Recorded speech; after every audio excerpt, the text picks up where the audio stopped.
y la llevamos acá a la vía arterial, ¿cierto? La regresamos al corazón.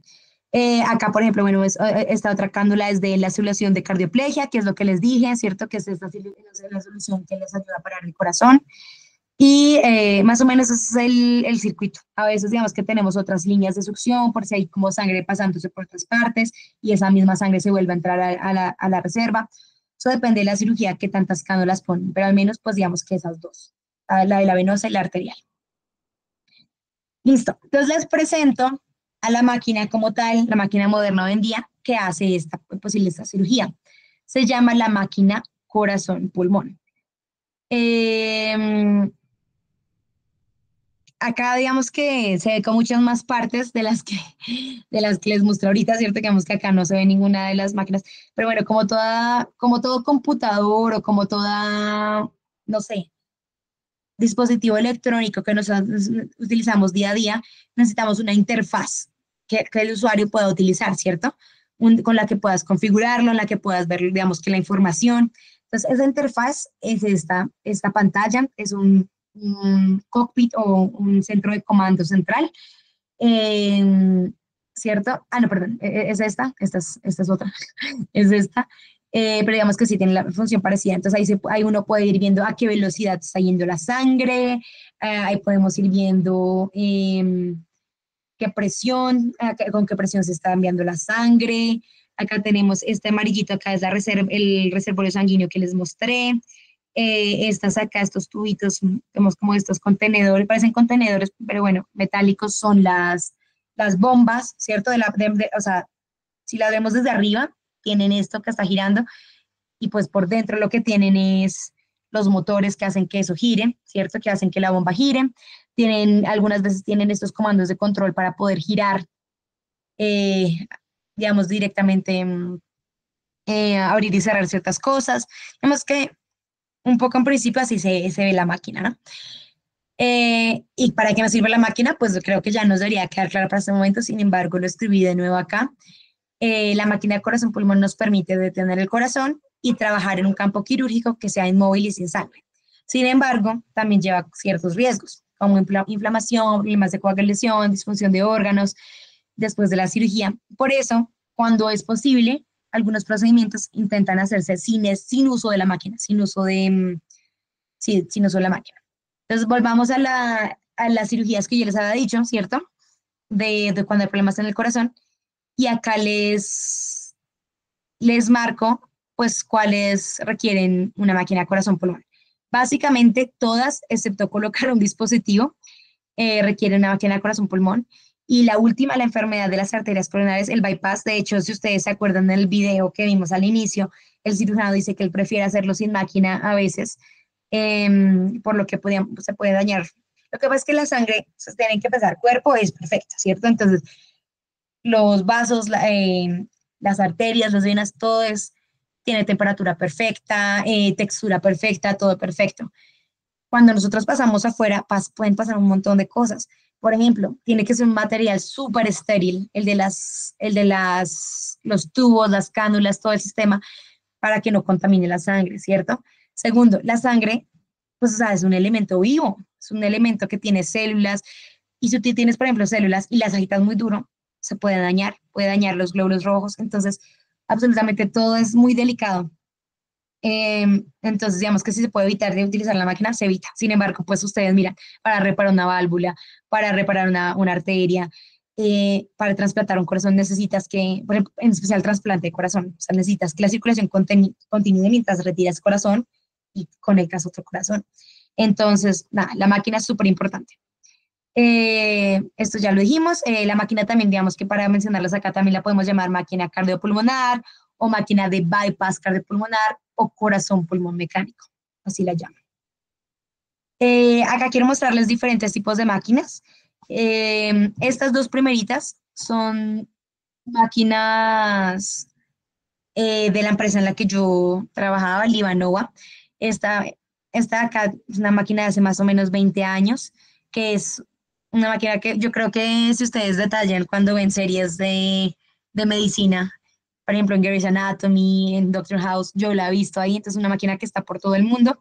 Y hace 3 años, hace 2 años, la empresa sacó la nueva máquina que fue la que les mostré, que si vieron, pues se hicieron pues muchos cambios, ¿no? Se pusieron estos paneles más grandes, más modernos, parecidos a lo que las personas están acostumbradas a utilizar, que son pantallas de computador grandes. Eh, bueno, hay muchos detalles que no alcanzo a mencionarlos todos, pero por ejemplo, no sé, estas acá son las bombas mecánicas. Si los ven, son unos cubos gigantes estáticos, ¿cierto? Muy difíciles de mover. De acuerdo a la operación, a veces uno tiene que poner una bomba más arriba, otra más abajo, por el tema de la presión de los líquidos, ¿cierto? Un líquido, por ejemplo, la sangre baja más fácil si es así, entonces a veces quiere uno acomodar la bomba mucho más abajo, más cercana al piso. Entonces, en las nuevas máquinas, por ejemplo, se hizo la bomba modular, porque como que tú la puedes, es más fácil, no es un cubo así pesado, sino que tú la puedes agarrar a cualquier palito de los que ellos diseñaron ahí. Bueno, y esta, por ejemplo, para que se den una idea, es de otra empresa, que es bastante parecida. Así modular, las bombas se pueden subir, bajar. Hay un panel de otra vez también grande. Miren, por ejemplo, un detalle, ¿no? También tiene ruedas para que la máquina se pueda acomodar y mover de manera fácil, pues, de la sala de operación, digamos, a la sala en la que se hace mantenimiento y demás. ¿Cómo se ve un poco en la vida real, un poco la situación de la cirugía? Ya vieron el video, pero ya con más lentitud. Entonces tenemos nuevamente un anestesiólogo, se para acá detrás, él está controlando diferentes parámetros, acá está el cirujano, puede que haya mucha más gente, ¿no? Todo el cuerpo se tapa, mejor dicho, la idea es que tú solamente tengas visión del tórax, del corazón. Esta persona, la persona que maneja la máquina, se llama perfusionista. Esta acción o sea, de la circulación extracorpórea, la llamamos también perfusión. Todo esto también en inglés lo llaman, también se puede llamar un sistema de perfusión, ¿cierto? Para pasarles oxígeno a la sangre y llevarlo al otro lado. Entonces, la persona que maneja esa máquina se llama perfusionista o técnico en perfusión. No sé cómo sea en Colombia, pero en Alemania uno puede estudiar para ser perfusionista, son 3 años de estudio, y eres la persona pues, que opera la máquina, ¿no? Las velocidades. Sin embargo, durante la cirugía todo el tiempo el profesionista está recibiendo órdenes y muy en contacto, o sea, como en conversación con el cirujano. El cirujano le dice mayor velocidad, menor velocidad, apaga esta línea, ya no hay succiones, préndela, ¿cierto? Y los momentos más claves, obviamente, son del momento en el que se para el corazón y se pasa la circulación a la máquina y ya cuando terminan de operar, cuando se devuelve la circulación al corazón. Eh, Acá la foto de pronto es un poco más real en cuanto a, bueno, hay muchas personas, digamos, que operando, el asistente y demás, ¿no es cierto? Ahí ven la sangre, las bombas, así como un repaso rápido como para que sepan cómo, digamos, que el procedimiento, cómo se da la cirugía. Entonces, primero es la anestesia, la preparación, ¿cierto? Entonces, se anestesia al paciente, se prepara el campo estéril, luego lo que ya hablamos, la esternotomía, que se abre el tórax, luego se canulan, entonces se hace la canulación, se insertan las cánulas en la aorta y en la artícula derecha o en la cava para conectar la circulación extracorpórea. Hay un paso que se llama heparinización, que por lo mismo de lo que les digo de que el cuerpo es perfecto, pero afuera pasan muchas cosas, se administra parina para evitar que se coagule el circuito. Bueno, y eso de hecho es o sea, digamos que a veces la máquina se prepara haciendo que primero circule todo un líquido para que esterilice y pues para que lo que dice es la sangre no se coagule. Ya luego se inicia la circulación extracorpórea, se asume que la máquina asume la función del corazón y los pulmones. Después se hace la reparación quirúrgica, pues de acuerdo a lo que se tenga que hacer la intervención, el procedimiento. Se recalienta el paciente, se reinicia el corazón, se decanula, eh, se administra protamina para reversar el efecto de anticoagulante de la parina, se hace el control de sangrado y se cierra el tórax. Listo. Bueno, entonces, ¿cuál es el rol de la ingeniería en su desarrollo? Bueno, además de haberse pensado todo el sistema de bombas, ¿cierto? Que reemplazan el sistema de bombeo y el oxigenador, que eso fue pues, un invento de ingeniería, pero también mucho pues, de diseño industrial, de química, de materiales, de ingeniería materiales, ¿no? O sea, cómo haces tú para recrear un pulmón artificial. Quiero desglosarles un poquito la máquina en sus partes y de ahí contarles, como digamos, qué rol tiene las diferentes ingenierías en la máquina, ¿sí? En el desarrollo y construcción de la máquina. Entonces, digamos que tenemos a la parte de sensores, ¿cierto? Entonces, ¿qué necesitamos medir durante la operación? El flujo sanguíneo, ¿cierto? Entonces, un sensor de flujo. Eh, ¿A cuántas revoluciones por minuto? Eh, está girando la bomba, a cuántas está llegando acá, pues al corazón, saliendo del corazón. Sensores de flujo, de presión, ¿cierto? De temperatura, lo que les decía, tenemos que estar constantemente midiendo, ok, estamos en 37 grados, que es la temperatura normal, o nos subimos a 38, nos bajamos a 36, o bueno, cual sea que nosotros pongamos el o sea, el límite, pues la temperatura, ¿no? Si enfriamos, de pronto es menor o lo que sea, pero tenemos que estar midiendo todo el tiempo la temperatura. Hay medición de oxígeno y de CO2 para ver si la oxigenación está siendo correcta.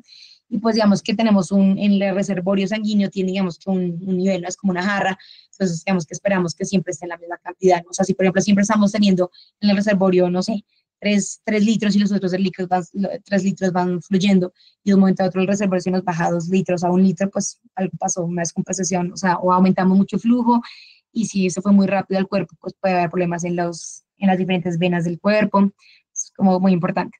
Luego tenemos la categoría actuadores, se llaman actuadores porque ejecutan una acción, ¿cierto? Entonces ahí está, eh, y porque digamos que nosotros programamos esa acción. La bomba centrífuga o la bomba de rodillos, ya les dije, la centrífuga no la expliqué, no la vieron, pero digamos que usa la aceleración centrífuga para hacer ese movimiento del fluido sanguíneo, el intercambiador de calor, hay pinzas, bueno, esas no las mostré en la máquina, pero a veces, por ejemplo, si se fue muy rápido, ¿cierto? O si tú quieres que disminuya el flujo o algo así, entonces uno lo que hace es pinzar, ¿cierto? El tubo y o sea, ya, si este es el tubo y paras, lo cierras totalmente, entonces ya no fluye más la sangre. Entonces hay pinzas para la vena o la arterial y hay pinzas quirúrgicas, como literalmente parecen unas tijeras, pero hay pinzas también eléctricas que se abren y se cierran de acuerdo a lo que uno lo controle con el botón, digamos que como con la perilla. Y luego están los componentes funcionales o pasivos, ¿no? Entonces, por ejemplo, el oxigenador, ¿cierto? Pasivos, pues porque no hay, digamos que no hay un control ahí, digamos, electrónico. Entonces está el oxigenador, está el reservorio venoso, el reservorio sanguíneo, pueden haber otro reservorio para el cardiotómico, para, digamos, a veces pueden tener uno, digamos, 2 reservorios. Eso ya no puedo entrar en detalles porque les estaría mintiendo. El filtro arterial y el hemoconcentrador. Mm, Bueno, entonces son las partes, y de pronto esta está mal ubicada, pero igual lo voy a mencionar. ¿Cómo sería el proceso de desarrollo? ¿Cómo se desarrolló esta máquina? Hablando, les comparto yo desde mi experiencia lo que les decía, la última máquina que sacó mi empresa, bueno, la empresa Livanova fue hace 2 años, fueron más o menos 7 años, 5 a 7 años de desarrollo, y pues digamos que cómo entró, o sea, cómo se desarrolló esta máquina. Pues primero, en una empresa así, la, la decisión de crear un nuevo producto médico, ¿cierto? De sacar un nuevo producto al mercado, normalmente es una decisión de una business o market need, una necesidad del negocio porque necesitamos aumentar ingresos, o, ¿cierto? O del mercado, que el mercado dice, no, esta máquina ya está muy obsoleta. Por ejemplo, el BlackBerry, ¿no? A veces ya la gente no le gustó las teclas físicas, entonces tenemos que innovar y hacemos teclas, digamos, en la pantalla.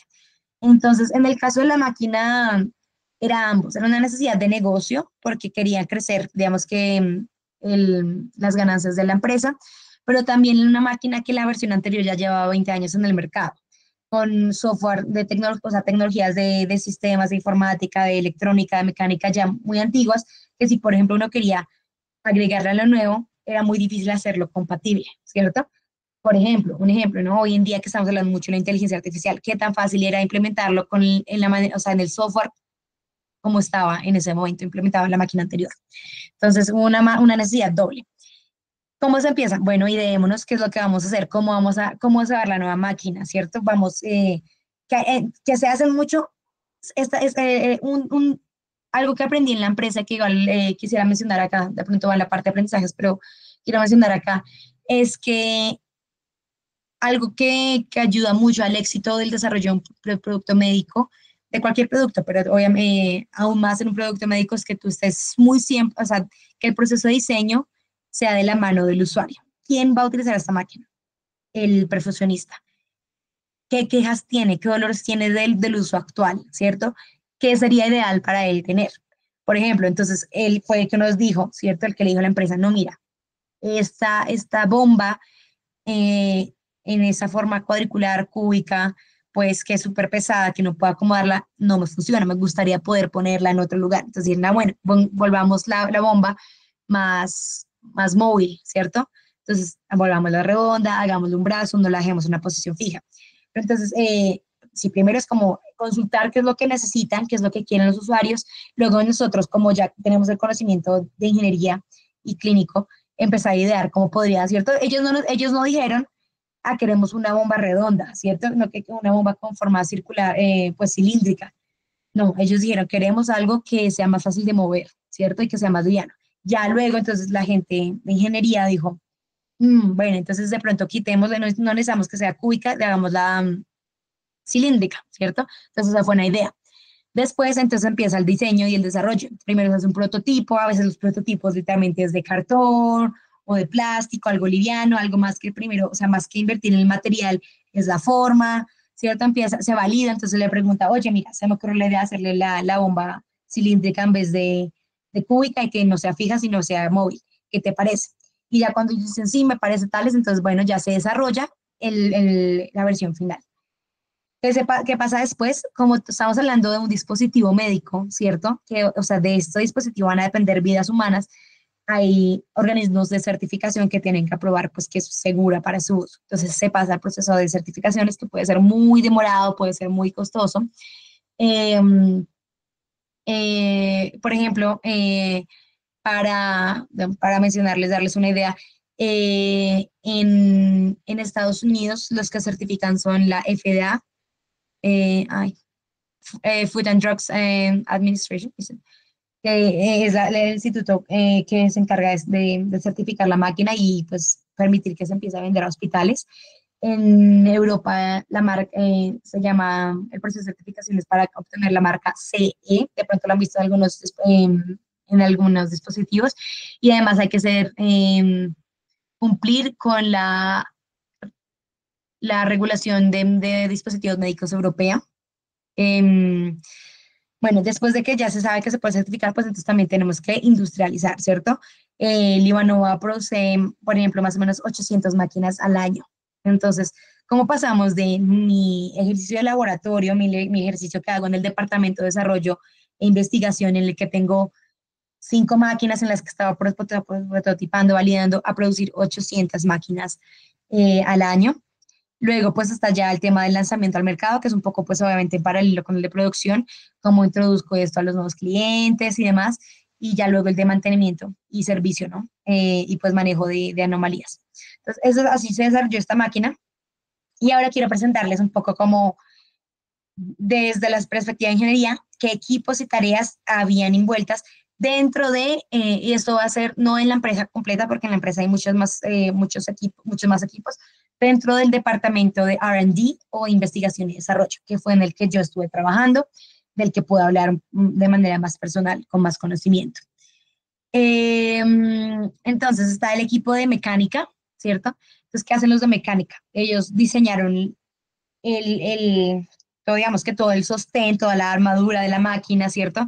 Diseñan las partes, lo hacen con ayuda de CAD, Computer Assisted Design, asistidos de computadora. Hay muchos programas hoy en día, pues, para hacer ese diseño en 3D. Ellos diseñaron las bombas, todo el tema del sistema del motor de las bombas entra en la ingeniería mecánica, también muchas pruebas mecánicas, que gire lo suficientemente rápido, que pare lo suficientemente rápido. Así como por encima, ¿no? Les doy un poco como de que hacía mecánica. La elección de materiales también, ¿no? Entonces tienen que ser materiales en el sentido, digamos, que los metales, metales, plásticos, etcétera. Ya la elección de materiales, Por ejemplo, los tubos de perfusión, eso se hacía en otra sede de Livanova y es otro tipo diferente, que ya son más los materiales como con más detalle de, pues de higiénico, ¿no? Que tienen que ser estériles, entonces pues, otro tipo de ingeniería. Luego están los ingenieros del equipo de hardware, ¿cierto? Que a veces son ingenieros electrónicos, eléctricos, mecatrónicos, me faltó acá ponerlos. ¿Qué se hace ahí? Entonces, diseñar los circuitos. Todo, ustedes vieron, hay pantallas, hay bombas, hay pinzas eléctricas, entonces todo eso es controlado por circuitos, así como un computador tiene circuitos dentro, así como un televisor tiene circuitos dentro. Ese diseño normalmente se hace hoy en día también asistido por software inteligente que ya te dice más o menos qué partes poner, cómo configurar, cómo diseñar ese circuito.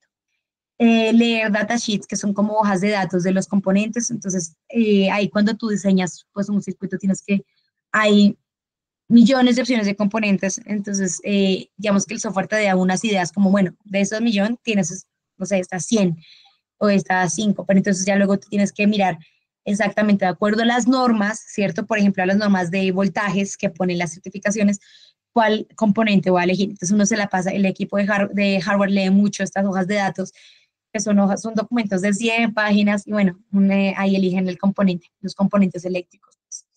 Eléctricos electrónicos. También se encargan de, a ver si lo puse en inglés, qué pena. Se encargan de testear, eso es interesante también, de compatibilidad electromagnética. En una sala de cirugía hay muchos dispositivos electrónicos, ¿cierto? Entonces, y por ejemplo, ustedes saben que, digamos que si uno pone un dedito, ¿cierto? O algo metálico en una toma corriente, pues hay una descarga eléctrica.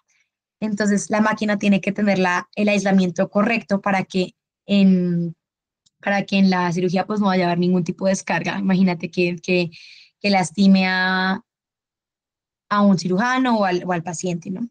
Entonces hacen test de compatibilidad electromagnética y que no se dañe la máquina. Si, por ejemplo, por alguna cosa, ¿no? Un celular cercano o sin querer conectar, pusieron en la carcasa metálica de la tabla, no sé, desde de la máquina le hicieron contacto con algo que le dio un disparo eléctrico, la máquina no debería apagarse porque se apaga medio la siguiente. Entonces tiene que ser bastante aislada y bastante compatible con otros dispositivos. Es muy interesante también. Y se hacen pruebas de eso. Literalmente uno tiene una máquina que dispara descargas eléctricas y tiene que, ahí en la certificación dice, bueno, dispara tanto voltaje tantas veces y que la máquina se reinicie o que no se dañe, ¿no? O que se reinicie en menos de un segundo o algo así. Entonces, bueno, eso lo hacen también los de hardware. Y luego está el equipo de software, que es de pronto de que voy a ahondar un poco más porque yo estaba en el equipo de software, que se hace pues el diseño del programa, del software que va a controlar estos circuitos, ¿cierto? Y esos circuitos, o sea, junto con el software que se instala, pues van a controlar las pinzas, las bombas, los sensores, ¿cierto? Por ejemplo, va a haber un software que yo les voy a hablar un poco ya desde mi ejemplo personal. Yo tuve la oportunidad de trabajar en el sensor de temperatura. Entonces yo constantemente estaba monitoreando, pues lo que les decía, que la lectura del sensor fuera a 37 grados. Si se pasaba, y la máquina, uno podía configurar los límites. Entonces me decía la máquina, avísame cuando se sube a 38, ¿cierto? Entonces cuando se subía a 38, mi programa tenía que responder enviándole a la máquina la respuesta diciéndole, oye, te subiste a 38, avisar en la pantalla con una alarma al perfusionista. Entonces, digamos que a eso me refiero con ese software. Es un software que se comunica con el resto. O sea, que el software es como ese lenguaje que les permite comunicarse a las diferentes partes de la máquina y responder. Entonces, esa es la lógica para controlar es la lógica de control, es la comunicación que le tocaba hacer a la gente del equipo de software, que me tocaba hacer a mí. Pues además de diseñar cómo iba a hacer ese software, ¿cierto? Que se comunica con qué, a qué momento, demás. También pues leer muchos datasheets, porque yo trabajaba pues con lo que me pasaba al equipo. Nosotros trabajamos, un ingeniero de software en este contexto, suele trabajar con ese circuito. ¿Me escuchan? No sé si se me desconectaron los audífonos. Sí, no, sí te escuchamos bien. Ah, bueno. Entonces, trabajar con esos circuitos que nos dan los de hardware, entonces tenemos que entender, oye, no, pues el programa necesita que yo le envíe, o sea, esta partecita necesita que el programa le envíe instrucciones, pero no sé, cada 3 segundos. Entonces, todo eso lo leíamos en esta hoja de datos del componente electrónico y lo transformábamos en instrucciones de computación. Debugging es como saber buscar los problemas que están pasando, entonces, ¿por qué no funciona algo? Entonces, hacer como inspección, como análisis de tu software y testeo, pues, para entregar un software que funciona. También teníamos un equipo que yo, bueno, no lo quise poner como ingeniería de sistemas, porque en Colombia ingeniería de sistemas es, pues, software engineering, un poco, ¿no? En Alemania, particularmente, los estudiantes no estudian ingeniería de sistemas, sino informática. Entonces, por eso lo puse acá como Systems Engineering para, no, para evitar la confusión.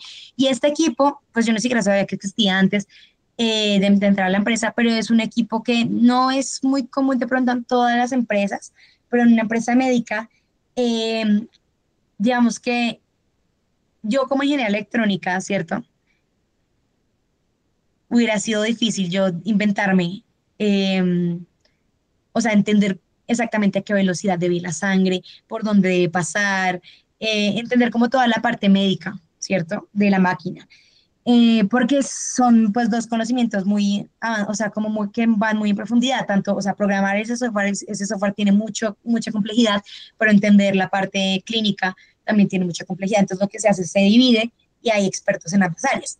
Entonces los expertos en entender un poco como la parte clínica, sin ser cirujanos, sin ser perfeccionistas, son los que llamamos ingenieros de sistemas.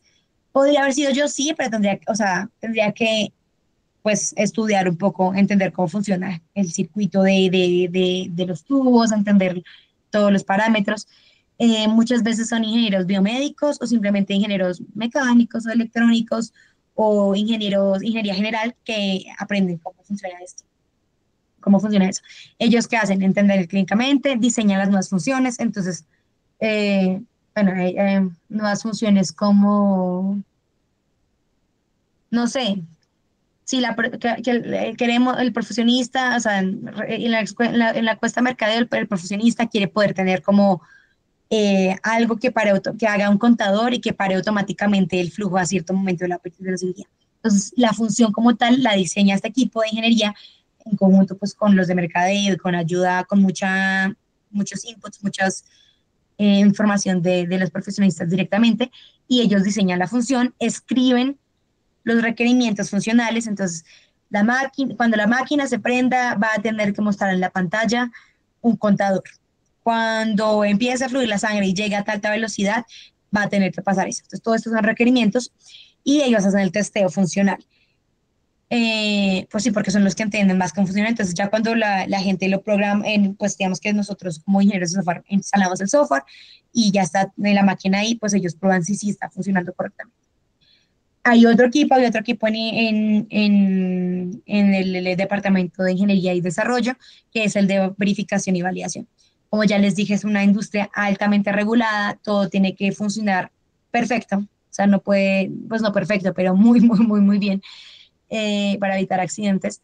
Entonces hay un equipo dedicado 100% a probar todo lo que hace hardware, todas las partes que no, o sea, por ejemplo, que de verdad, si ellos dicen que si hay una sobrecorriente, o sea, que entró mucha corriente, que ellos verifican que no haya una explosión, ¿cierto? Entonces validan eso. Hacen pruebas eléctricas de hardware, pero también pruebas de software, pues que funcionen las cosas como ellos leen también los requerimientos de systems, los revisan y ahí se los mandan a los de systems, porque si no sería, digamos que muchos, son tantas funciones, son muchísimas, muchísimas funciones, 100, 200, 300, como cosas a verificar, que es bueno tener un equipo como prevalidando, porque este equipo pues tiene otras tareas adicionales. Y lo que puse en este cuadrito es como, digamos, qué tareas que son función, como cross function, o sea, como que van a través de los equipos. Todos los equipos tienen que poder hacer esto. Ya sea que tú eres un ingeniero de sistemas o mecánico, o de pruebas o de software, te va a tocar hacer documentación. Entonces, documentar lo que diseñaste, documentar las pruebas que hiciste, documentar, sí, principalmente eso, como tu diseño, cómo funciona y cómo lo testeas. vas a tener que manejar anomalías o errores, ¿cierto? Entonces, por ejemplo, si mi software no sirve, pues, ajá, voy a tener que corregirlo. Y eso se hace durante el proceso de desarrollo, ¿cierto? En ese tipo, en el momento en que yo les decía, bueno, creamos la versión número uno, se lo mostramos, bueno, arreglamos, ahora hacemos versión número dos, durante ese tiempo que es como más ágil de desarrollo, tanto como cuando ya la máquina sale a producción, sale, la están utilizando en los hospitales y ellos dicen, no, mira, nos falló la máquina, algo falló, se nos apagó durante una cirugía. Entonces, eso también se manejan anomalías después de haber sido lanzada. Y todos los equipos, digamos, desde su experticia, pues apoyan en los procesos de certificación, que yo les decía, ¿no? La marca europea, CE, el FDA, el Medical Devices Regulation de Europe, sí, la regulación de equipos médicos. Y ya, bueno, entramos a la parte como tal de ingenierías de software, que es como la mía, para darles un poquitico más de detalle que hay en este equipo, que se hacen en este equipo. Ya les conté, pero quería mostrarles un poquito más. Pero quiero hacer como la aclaración de que yo no estudié ingeniería de software, ¿cierto? Estudié electrónica y eso es algo que también, digamos, que quería mencionar en la charla, ¿no es cierto? Que cómo fue mi paso de electrónica a software. Entonces, nada, para nosotros que era un poco importante, o que es como relevante mencionar dentro del tema de ingeniería de software en tecnología médica, que en inglés se llama mucho MedTech, se abrevia MedTech. Pues primero que es una industria médica altamente regulada, es decir, que el software que nosotros programamos también va a ser regulado, también hay normas y reglas con las que tenemos que cumplir. Por ejemplo, si uno a veces hace no sé, una página web, no hay tantas normas, tú diseñas tu blog o tu página web como tú quieras, pero como esto, software va a controlar una máquina, ¿cierto? Y de acuerdo a que también funcione, que también controle la máquina, depende cómo funcione la máquina y de eso depende la vida del paciente, el software nuestro lo clasificaban, hay normas que lo clasifican como tipo C en esta norma, por ejemplo, y, bueno, perdón, en otra, pero lo que dice es, ese software tuyo, lo que tú estás haciendo es un dispositivo médico, o sea, es un programa que se considera un dispositivo médico. Entonces tiene muchas regulaciones. Entonces ahí es donde entra también el tema ellos definen cómo es el proceso de desarrollo, de mantenimiento, de gestión de riesgos, de documentación. Entonces ahí es donde tú tienes que documentar todo, desde los primeros pensamientos que dijiste, bueno, estas van a ser las capas de mi sistema, de mi software, así lo voy a implementar hasta todas las pruebas, ¿no? Entonces acá, digamos que algo que muy común ver es digamos que esta B, ¿cierto? Para el proceso de desarrollo, que la tengo en inglés, pero la puse también en español. Entonces, normalmente, bueno, primero se estudian los requisitos, qué es lo que se requiere tanto a nivel como de software, o sea, como qué tan rápido tiene que responder el software, qué capacidad de almacenamiento tiene que tener cada parte, y todo esto es para cada parte de la máquina. O sea, hay un proceso para el sensor de flujo, sensor de temperatura, hay otro para la bomba, hay otro para la pinza eléctrica venosa, la pinza eléctrica arterial, hay otro para todo el comando central, ¿cierto? Entonces, ¿cierto? Entonces, en los requisitos nos van a decir qué tan rápido, cómo tiene que responder, cómo tiene que funcionar. Después, luego uno diseña. Entonces, yo digo, bueno, para responder de esta manera, voy a, o sea, implementar mi ciclo if o mi ciclo for de tal manera, o voy a poner un contador aquí o acá, voy a conectar esto aquí y acá, que es el tema de arquitectura y demás, ¿cierto? Después ya los diseño como de las funciones, más interno, y ya ahí sí empiezo a programar. Y yo también tengo que diseñar en estos modelos, ¿cierto? Diseño mis pruebas. O sea, yo, por ejemplo, como desarrolladora, también tenía que programar pruebas que testearan mi software, ¿cierto? Que lo probaran.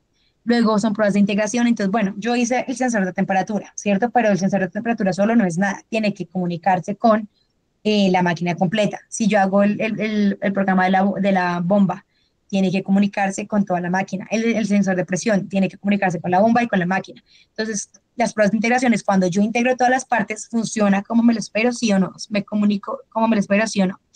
Ya luego el sistema es como la máquina como tal y bueno, las pruebas de aceptación ya es como cumple con todo. Entonces, eso es más o menos como el ciclo que se utilizaba. Eh, Acá ustedes como lo ven acá en V es que la idea es que uno esté como que constantemente haciendo, diseñando y probando, diseñando y probando. Y eso a veces, digamos que se ve un poco jerárquico y a veces uno comete el error que sigue solamente la escalera o no comete el error, pero muchas veces como que tradicionalmente se ha hecho así. Diseñamos y después probamos. Pero todo esto es muchísimo tiempo, o sea, se invierte mucho tiempo diseñando, implementando. ¿Y qué pasa si tú diseñaste todo y lo pruebas al final? ¿Qué pasa si el paso número uno lo diseñaste mal? Te toca corregir el paso número uno en 10. Entonces perdiste mucho dinero, perdiste mucho tiempo. Entonces la idea es que uno, digamos que algo que se habla mucho en el desarrollo de software hoy en día y que lo utilizamos en la empresa era tratar de volverlo ágil. Y como es ágil, que diseñemos partes pequeñas, ¿cierto? Entonces planeamos, analizamos, diseñamos, lo implementamos, lo testeamos y ahí sí como que volvemos a planear. Entonces diseñamos parte pequeña, se la mandamos a verificación y validación, se la mandamos a sistemas, nos dicen sí, sí sirve. Entonces regresamos y ya sabemos que parte número uno está bien. Luego diseñamos parte número dos y ahora mandamos parte uno y dos y miramos si está bien, que es un poco más, es posible que hayan menos errores en un sistema de desarrollo así como diseñar, testear, a diseñar 10 partes y testear luego todas y darse cuenta que hubo una cadena de errores. Bueno, quería mencionar que el desarrollo del software que se hace en este tipo de máquina se llama software embebido. ¿Por qué se llama embebido? Porque se embebe como que o sea, en un circuito de hardware, ¿cierto? Se, se embebe, digamos que un programa de software. Vamos a leer la definición que traté de hacerla un poco, digamos que mm, más general.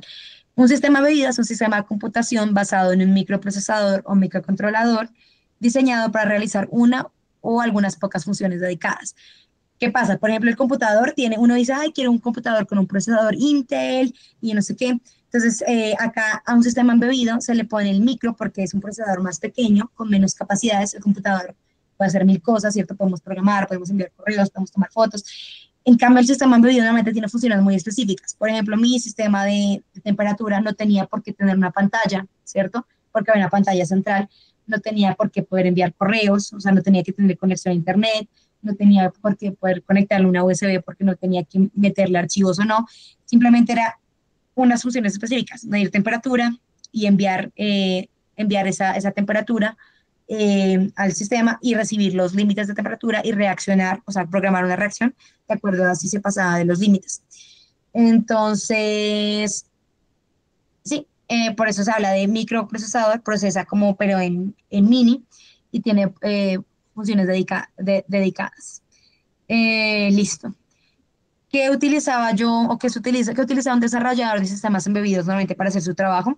Pues en el hardware, normalmente no puse una foto real pues por temas de confidencialidad de mi sistema, pero pues un circuito, tiene por ejemplo acá este negrito que ven ahí es un circuito, el microcontrolador, uno trabaja con muchos cables, pues cables para alimentar, normalmente hay un aparatico que sirve para hacer esta inspección que les digo, como cuando se dañan las cosas, entonces ese aparatico te ayuda a medir señales también eléctricas y saber si está fallando el hardware o el software.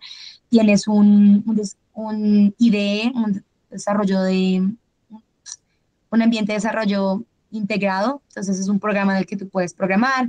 Yo particularmente he programado en C++, C++, eh, y digamos que, bueno, el tema de software tienes que poder compilar. Yo programo mi computador, pero yo no estoy programando para que corra mi computador, sino para que lo instale en un dispositivo, en un circuito diferente. Entonces tiene que poder uno tener ese traductor un poco como de cosas. Y bueno, ya, hasta ahí llegó la parte de ingeniería de software, digamos que el detalle, y quiero mencionar cuáles fueron mis desafíos y de pronto algunos de mis desafíos y aprendizajes en los 4 años que estuve trabajando allá. Pues el primero fue aprender a utilizar la máquina, o sea, para poder entender cómo funcionaba la máquina. Incluso hoy en día yo traté de explicarles, o sea, para hacer esta presentación me tocó estudiar bastante en la parte de la circulación sanguínea, porque a pesar de que trabajé en una empresa que hace eso, uno está como un poco aislado. O sea, el de software programa sus cosas y no necesitas saber exactamente en qué ventrículo, en qué aurícula, con qué velocidad, sino simplemente te dan como tus parámetros. Pero es muy útil para desarrollar mejor y tener como una visión sistémica, entender cómo funciona la máquina. Entonces, esa fue la primera, pues el primer reto. Después fue aprender C++, porque yo primero estaba en pruebas, y bueno, ahí tuve que hacer, mentiras, ahí me faltó ponerlo, aprender protocolos de comunicación. En la máquina se utiliza el protocolo CAN, Controller Area Network. Es un protocolo de comunicación, entonces entender cómo funcionaba para comunicar las diferentes partes de la máquina. Después fue aprender C++, porque lo aprendí en la universidad el primer semestre, pero fue mucho tiempo de allá hasta que volví a utilizarlo realmente así. Entonces, es un lenguaje que tiene su nivel de complejidad alto, y pues como no lo vi en la universidad en detalle, porque no estudié ingeniería de software, fue algo, digamos, que aprendí en el trabajo. Me tuve que apoyar mucho en mis compañeros, en internet, en ChatGPT. Otro reto pues fue comunicarme en alemán. Mi empresa era internacional, yo hablaba en inglés y en alemán, pero ya digamos que pasar de hablar alemán pues con personas conocidas en temas diarios a explicar: mi software no está funcionando, tengo que arreglar esto, la máquina no está funcionando, digamos que fue otro nivel de vocabulario. Manejo de la frustración. El desarrollo de sistemas embebidos, como tiene estos dos componentes de hardware y software, puede fallar muy fácil. O sea, no es muy de buenas que te funcione a primera vez. Entonces, tienes que manejar, o sea, algo que me costó y que todavía sigo trabajando es manejar la frustración de manejo de errores tan constante y como de estar buscando y reparando. Y bueno, también obviamente entender cómo era la dinámica en el departamento de desarrollo e investigación, cómo se trabaja en una empresa que tiene esos departamentos como tan multidisciplinares, saber hasta dónde llegamos tu competencia, entender que no tienes el control de muchas cosas, ese trabajo en equipo, pues eso. Yo también mencioné que quería, pues les comenté que quería contarles un poco qué me sirvió para hacer ese paso de electrónica un poco al desarrollo de software. Pues bueno, de la nacional, sí, alguien, pues es que la verdad somos poquitos, entonces, pero bueno, eh, realmente, a ver, o sea, sí sirve mucho la clase inicial de programación de computadoras. Uno, yo particularmente sí la tuve en C++, pero pasaron unos 6 años hasta que yo volví a utilizar el lenguaje, unos, bueno, 4 a 6 años. Entonces, bueno, un poco difícil. Es muy importante la programación orientada a objetos. Yo la aprendí en Java y se me ha olvidado todo, entonces me tocó retomarla, así que si pueden no dejarla de enfriar, si hay algún estudiante, no hay estudiantes, pero bueno, es muy útil la programación orientada a objetos. Y pues las clases que tenemos de sistemas embebidos, circuitos y electrónica análoga. Si alguien termina en la Universidad Tecnológica de Múnich, pues lo mismo, este curso me ayudó muchísimo y me dio muchas bases, y creo que gracias a ese curso también me dieron la oportunidad de hacer la práctica. Bueno, quién sabe, pero me sirvió mucho para la entrevista, como hablar con más propiedad. Y del trabajo realmente, o sea, yo aprendí, la mayoría de cosas que se las aprendí del trabajo, y lo que me sirvió fue ser muy proactiva, o sea, ser muy proactiva y ser muy curiosa, o sea, ofrecer. Muchas veces mi trabajo inicial, por ejemplo, en la máquina, yo no tenía que hacer ciertas cosas, pero yo decía, no, yo quiero, enséñeme a desconectar, enséñeme a reparar cables, los de hardware, muéstrame cómo programan esto. Como que eso te va expandiendo el conocimiento y entendiendo como un poco mejor. Entonces, y preguntar, ¿no? Como, oye, me gustaría, yo estaba haciendo primero ingeniería de testeo de software, y yo dije, yo quisiera aprender a desarrollar, preguntar. No fue como que viniera muy de ellos, sino de parte mía. Entonces, eso me ayuda a hacer ese cambio.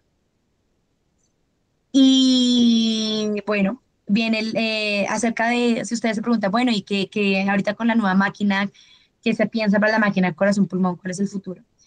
Pues bueno, se está hablando de primero miniaturizarla, hacerla más pequeña. Es una máquina muy grande, muy pesada, cuesta moverla, ¿cierto? Entonces de pronto se puede hacer más fácil, más portátil, por ejemplo, más portátil también para... la portabilidad tiene que ver con la accesibilidad, que es el último punto, ¿cierto? Un diseño más simple, que fuera más fácil de adquirir económicamente y de transportar para países, por ejemplo, en vía de desarrollo, ¿no? Si tenemos que hacer una operación en un hospital, ¿cierto? Y el hospital queda muy lejos, entonces de pronto, ¿qué máquina versión más sencilla podríamos tener en el hospital de la vereda, del pueblo, de la ciudad pequeña?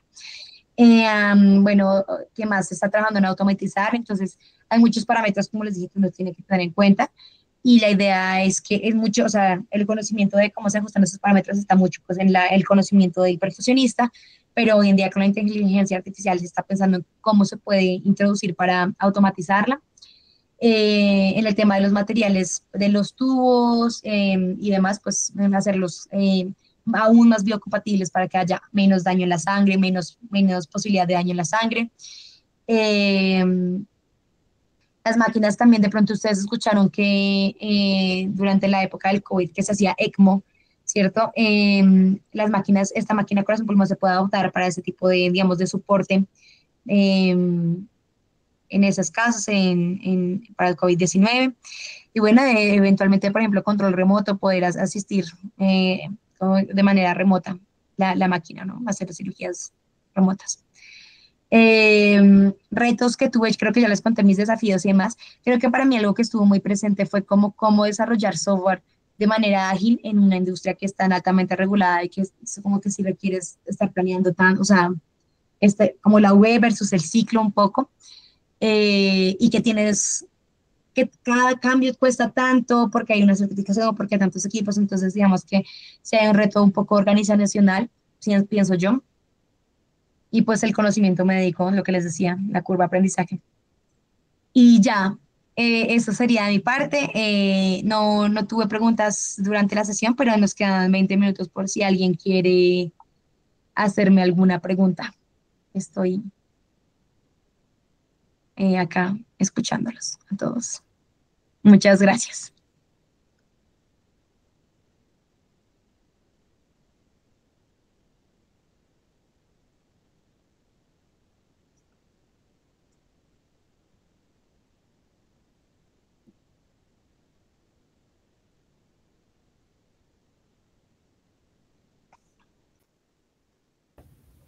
Hola Alejandra, ¿cómo estás? Eh, Jorge, disculpa, sí, tengo cuéntame.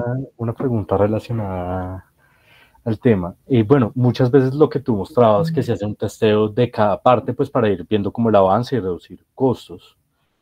Sin embargo, digamos, cuando ya se llega como al testeo a nivel general y eso, ya se han tenido como requisitos legales, por decirlo así, o digamos, cuando ya empiezan a trabajar con personas. ¿Cómo es la regulación? ¿Cómo sientes que es ya llegar al usuario directamente? Pues mira, cuando yo decía testeo de las partes me refiero, pues yo me hablaba un poco de pronto, o sea, de las partes de los diferentes sistemas, ciertos sensores, actores y demás, pero también lo hablo desde más adentro del software, ¿no? Entonces el software se hace como en paquetes, uno entrega como actualizaciones, ¿no? O sea, así como cuando tú actualizas una aplicación de celular. Entonces, bueno, esos sí son testeos graduales, ¿cierto? Y uno a veces ve como, bueno, o sea, tú sabes que no estás esperando que todo funcione, sino solamente la funcionalidad que estás implementando. Pero ya cuando vas a sacar al mercado, entonces, sí, ya estaban en procesos o sea, ya teníamos como una versión, un paquete, llamamos paquete oficial número uno, ¿cierto?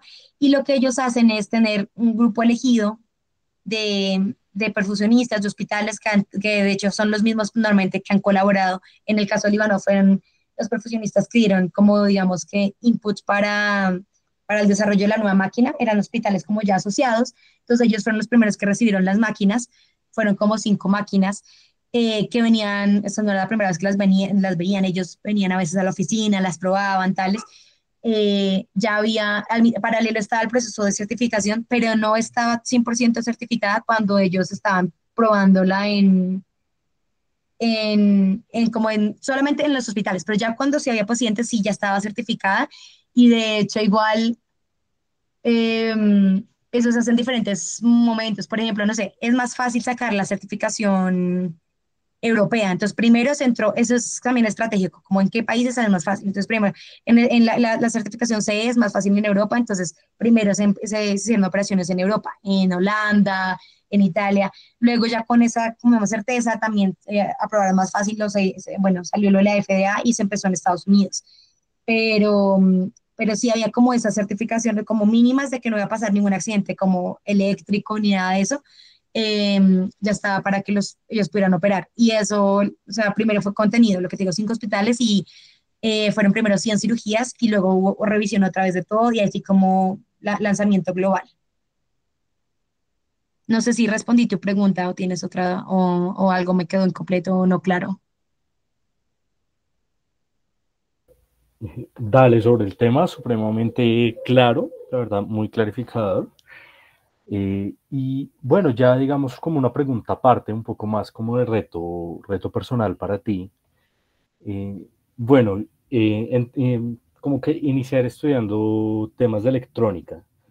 ya pasar a temas tan de desarrollo de software y tener en cuenta que también sabías de cosas de medicina, pues requiere mucha adaptabilidad, digamos, en algún momento, digamos, ¿cómo fue como tu objetivo guiar tu carrera de esta manera o cómo fueron dándose las cosas para que tú fueras aprendiendo tanto de tantos temas y cómo defines tú tus retos a futuro? Em, pues bueno, en cuanto al interés personal, sí lo había. Yo de hecho consideré o sea, al inicio, antes de entrar a electrónica, también consideré entrar a ingeniería biomédica en los Andes, pero pues no, o sea, como que no me salió beca ya, entonces dije, pues no, electrónica será en la nacional, haré maestría algún día en biomédica. Pero digamos que con el paso de la carrera, pues no lo tuve muy presente porque no es algo, no había como una materia biomédica, nunca aprendí de máquinas médicas en la carrera. Y ya en la universidad tampoco, de hecho yo no sabía que la empresa existía, fue por una amiga, coincidencias de la vida, que me enteré que ya estaba haciendo una práctica y me dijo, ah, sí, yo trabajo con máquinas corazón pulmón, y yo, "Ja, ¿qué es eso?". Entonces apliqué y, y entré ahí. Yo entré testeando, o sea, entré como practicante para el equipo en ese momento el equipo era unido, hardware y software, no eran separados. Entonces a mí me tocaba, pues lo que me dijeran, ¿no? Como, mira, así se conecta, así se prende, así se configura. Entonces, digamos que ahí yo creo que el reto, o sea, el reto, pues sí era grande, pero a mí me ayuda mucho que no tenía como pena para preguntar, como que nunca tenía mucha pena para preguntar, entonces como que yo iba a cualquier ingeniero y le decía, oye, me explicas esto, llamaba a eso. Entonces, esa proactividad me ayudó mucho a entender como el tema sistémico, o sea, como entender de manera rápida cómo funciona la máquina como tal, completa.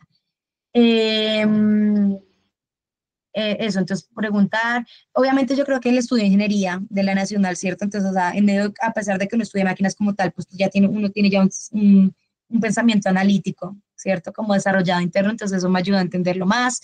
Las clases que mencioné también. Ya después, como fue creciendo un poco, pues nada, o sea, la empresa de un buen trabajo también en la parte médica, o sea, como que nos dieron unas 2 o 3 sesiones de explicar cómo funciona la máquina, tú puedes sacar libros también pues como para leer y informarte más. Me llevaron a una operación de corazón y allá se dio la operación de corazón, pues es muy bueno porque tú puedes preguntarle al profesionista qué está haciendo, qué es esto, qué es esto. Ya como que aterrizas mucho porque, uy, o sea, solo, o sea, sin ver la operación uno queda muy perdido, en especial con el tema de las conexiones, como el circuito, ¿no?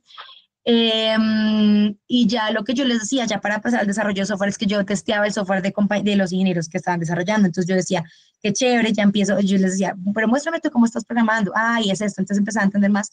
Y ya yo después dije, yo quiero, o sea, yo sentía como que el siguiente paso, como para ponerle aún más, o sea, como mi siguiente reto era desarrollar, o sea, no solo testear, porque ya sentí como que me había como cansado, he entendido todo lo que había ahí. Entonces pedí la posibilidad de desarrollar y pues mi jefe y otros compañeros abogaron por mí, dijeron, vimos tu capacidad de entender cosas rápido y como de proactividad. Y esas fueron las 2 características que pues me abrieron la puerta y realmente fue un voto de confianza porque yo no manejaba el C++, como C++, o sea, a profundidad, lo había visto hace mucho tiempo, pero no. Entonces, pues fue eso. Pues nada, también fueron factores de suerte, un jefe tan flexible y pues suerte y sí también esfuerzo. Eso, y pues, ¿cuáles son mis retos a futuro?